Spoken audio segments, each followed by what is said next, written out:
দাদু, কে কে কি হয়েছে দাদু? দাদু, বেলা 10টা বেজে গেছে, কিন্তু এখনো সূর্য ওঠেনি। হ্যাঁ, কি বলছিস?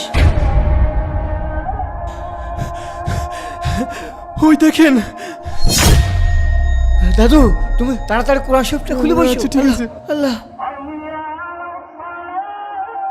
বিশ্বাস করেন কিয়ামতের আগে একদিন এক রাতের মধ্যে এই কোরআনের সব পাতাগুলো আল্লাহ তুলে নেবেন আসমানে। হে মানুষ, তোমাদের পালনকর্তাকে ভয় করো।